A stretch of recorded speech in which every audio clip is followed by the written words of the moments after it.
we are going to start part C, free response questions of unit number 5. Question number 1 में आपको एक diagram show की गई है और पार्ट ए में 2 क्वेश्चंस हैं। फर्स्ट क्वेश्चन में वो आपसे पूछ रहा है what is the proton number of the following atom. Proton number बताना है तो ये देखें यहाँ पे प्रोटॉन नंबर उसने लिखा हुआ है 2 प्रोटॉन्स, तो इसके आगे आंसर आ जाएगा 2 प्रोटॉन्स।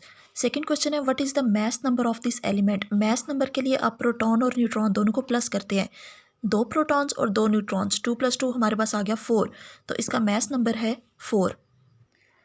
फर्स्ट क्वेश्चन के सेकंड पार्ट में आपको एक और डायग्राम शो करवाई गई है और उस पर लिखा हुआ है diagram of nucleus of an atom of an other element is shown below, कि एक और एलिमेंट है और उसके न्यूक्लियस की ये डायग्राम शो की गई है। पार्ट ए में वो आपसे कह रहा है complete the diagram to show the electronic arrangement of this atom. इस डायग्राम को कंप्लीट करें। अब देखें, जब आपने इलेक्ट्रॉनिक कन्फिग्रेशन लिखनी होती है तो आप देखते हैं उसका एटॉमिक नंबर। अब एटॉमिक नंबर है नंबर ऑफ प्रोटॉन्स, मीन्स के 8 प्रोटॉन्स है, इट मीन्स 8 इलेक्ट्रॉन्स है हमारे पास। तो इसकी डायग्राम हम किस तरह से बनाएंगे, सेंटर में हम इसका ड्रॉ करेंगे न्यूक्लियस, उसके बाद फर्स्ट शेल आएगा। मैंने आपको लास्ट जो लेक्चर था हमारा उसमें समझाया था KLMN डिफरेंट शेल्स का। फर्स्ट शेल में जस्ट 2 इलेक्ट्रॉन्स आते हैं, 2 इलेक्ट्रॉन्स यहाँ पे पूरे हो गए। उसके बाद आएगा आपका सेकंड शेल, सेकंड सर्कल। अब 2 के बाद फर्स्ट में 2 इलेक्ट्रॉन्स और उसके आगे जितने भी शेल्स आते हैं उन सब में 8 इलेक्ट्रॉन्स पूरे करने होते हैं। हमारे पास टोटल 8 इलेक्ट्रॉन्स हैं टोटल। 2 मैंने यहाँ पे ऐड कर लिए, बाकी कितने रह गए, 8 में से 2 तो मैंने ऐड कर दिए, बाकी रह गए 6 इलेक्ट्रॉन्स। इस शेल में 8 आ सकते हैं लेकिन हमारे पास सिर्फ 6 बाकी हैं, तो वो 6 हम यहाँ पे ड्रॉ कर देंगे, 1 2 3 4 5 एंड 6। ये है इसकी कंप्लीट डायग्राम इलेक्ट्रॉनिक कन्फिग्रेशन की। इसके आगे सेकंड क्वेश्चन है right the electronic configuration of following atom.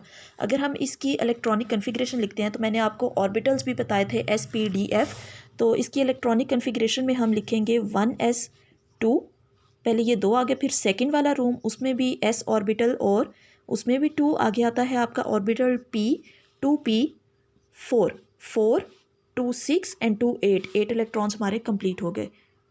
Next second question का पार्ट ए में वो आपसे पूछ रहा है tritium has 2 neutrons, right the symbol for an atom of tritium. अब ट्रीटियम के लिए हमने लिखना है, तो मैंने आपको बताया था हाइड्रोजन के 3 आइसोटोप्स हैं, प्रोटियम, ड्यूट्रियम और ट्रीटियम। तो ट्रीटियम का है ट्रीटियम 1 एंड 3, ऊपर इसका मास नंबर 3 आता है।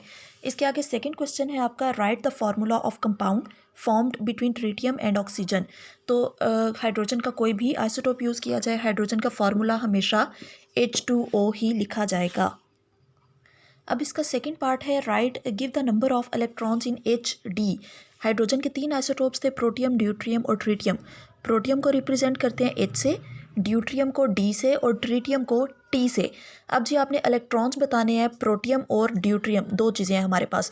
प्रोटियम में भी 1 इलेक्ट्रॉन होता है, ड्यूट्रियम में भी 1 इलेक्ट्रॉन होता है, तो 1 + 1 हमारे पास हो गए 2 इलेक्ट्रॉन्स। सेकेंड क्वेश्चन है प्रोटॉन्स इन ड्यूट्रियम, और ड्यूट्रियम के 2 एटम्स हैं आपके पास, तो एक ड्यूट्रियम के अंदर 1 प्रोटॉन होता है, तो 2 ड्यूट्रियम के अंदर हो जाएंगे 1 + 1 2 प्रोटॉन्स। इसके आगे थर्ड है आपका neutrons in deuterium and tritium. Deuterium के अंदर 1 न्यूट्रॉन होता है और ट्रीटियम के अंदर 2 न्यूट्रॉन्स होते हैं, तो 2 + 1 3, इट मीन्स के इसमें 3 न्यूट्रॉन्स होंगे।